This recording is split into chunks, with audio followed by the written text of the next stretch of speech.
Ele é antigo aluno do Colégio Anchieta e, durante a pandemia, criou o projeto Rango na Embalagem, que leva alimento aos moradores de rua de Porto Alegre. Vem pra cá, Felipe Mailardi.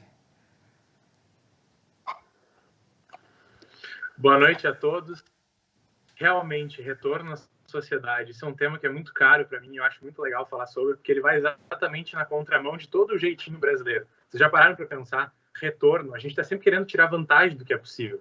Nós, enquanto povo brasileiro, além dessa questão do retorno, temos outra coisa. Nós terceirizamos a nossa responsabilidade. Eu brinco e digo que nós desenvolvemos um complexo de Homer Simpson. Quem viu o desenho vai me entender.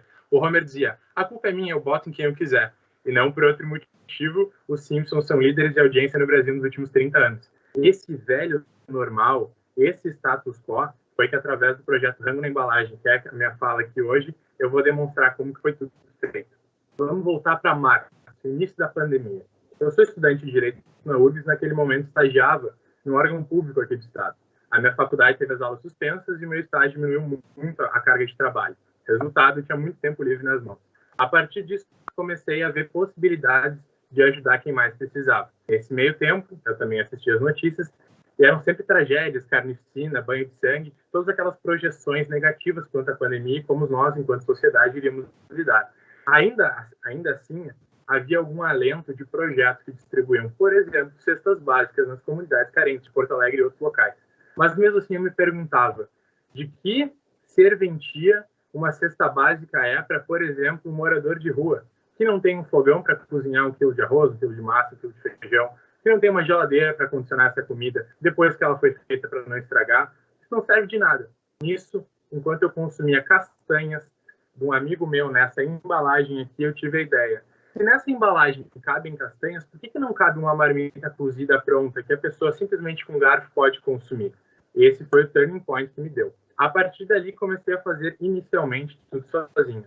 Vi que, além de não ser prático, não era nada eficiente. E aí tive a iniciativa de publicar nas redes sociais clamando por apoio.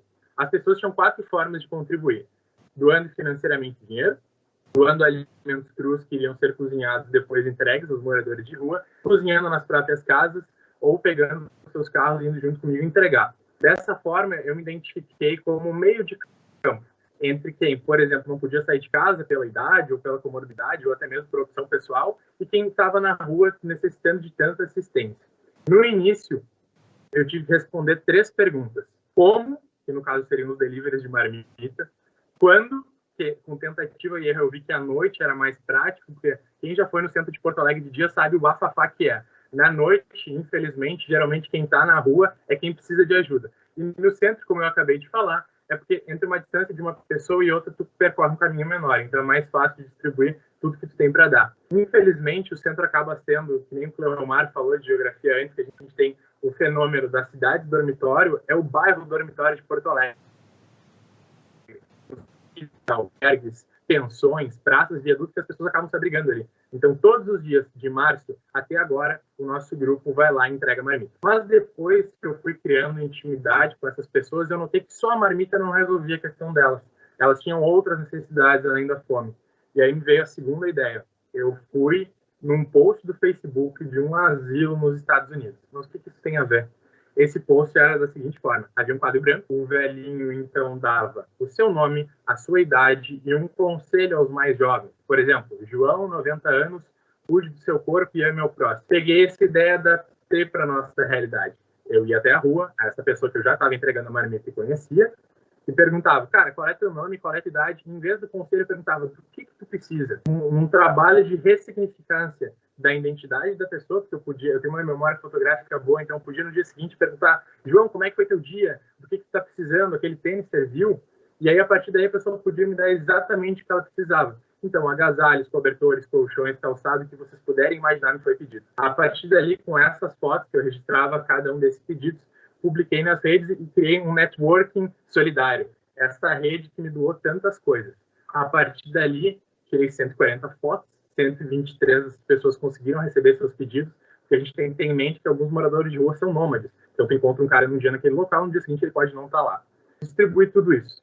Mas mesmo assim, eu tinha uma inquietude dentro de mim que ainda era ver essas pessoas na rua. Mesmo sabendo que era quase impossível, eu queria, de trabalho de formiguinha em formiguinha, um por um, tentar resgatar as pessoas que realmente gostariam de sair da situação de rua. E aí me veio a terceira ideia: bicicletas e telefones. Podem me perguntar, mas como é que eu vou equacionar um morador de rua, uma bicicleta e um telefone? É assim eu te explico. Inicialmente, a gente encaminhava essas pessoas ao CRAS, que quem não sabe é o Centro de Referência de Assistência Social, e ao Tudo Fácil, para que elas pudessem ter a documentação em dia. A partir daí, a gente pegava esse telefone, cadastrava essa pessoa no aplicativo de entrega Uber Eats, iFood, Rappi, Log, todos que a gente tanto pediu durante a quarentena, as nossas refeições, e pegava a bicicleta para a pessoa poder usar sua força de trabalho e mudar de vida. Parênteses rápido. E eu acredito que o emprego é o melhor programa social. Parênteses. Além disso, nessa estrada da solidariedade, eu conheci várias outras pessoas, já que as palavras convencem e o exemplo arrasta, e também começaram outros projetos. Teve o projeto Casulo RS, com um vizinho meu, o Roberto. Ele é dono de uma empresa que utilizava restos de banners e outdoors, esses que a gente vê pela rua, para fazer mochilas e estojos. A gente conversando chegou numa ideia em comum. A partir dali a gente começou a produzir sacos de dormir para quem está na rua. A pessoa não pega chuva, diminui o frio, não está exposta às intempéries, e além das marmitas, de poder sair da rua e também receber os pedidos que ela teve, ainda tem um alívio nessa situação tão degradante. Além disso, eu tive um principal benefício em toda essa jornada. Durante todo o projeto, eu tive vários percalços, vários perrenguezinhos que aconteceram comigo. Por exemplo, eu furei 2 vezes pneu de carro, eu arranhei o carro da minha mãe, eu tomei uma multa da IPTC entregando marmita, eu queimei o liquidificador aqui de casa. Todas essas coisas que, apesar do prejuízo financeiro, o principal problema era o psicologicamente como me abalava. Isso estragava a minha semana. Eu estava pé da vida. Isso podia atrapalhar muitas outras coisas além do projeto e do prejuízo inicial.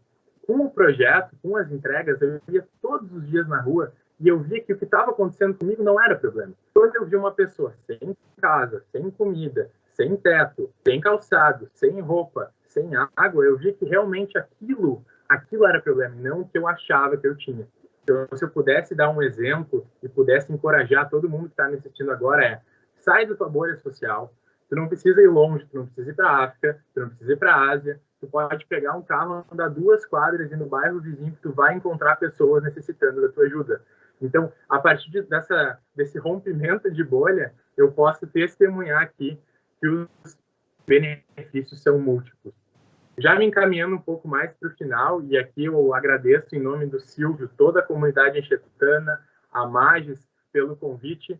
Depois de distribuir quase 40 mil marmitas, cobertores, kits de higiene, máscaras, álcool gel, calçados, cobertores, colchões, tudo que vocês podem imaginar, eu repito a frase, que foi a primeira que eu publiquei lá atrás, em abril, e que foi um princípio, foi um norte para todo o nosso projeto. Só a textão no Facebook nunca mudou a vida de ninguém. Muito obrigado.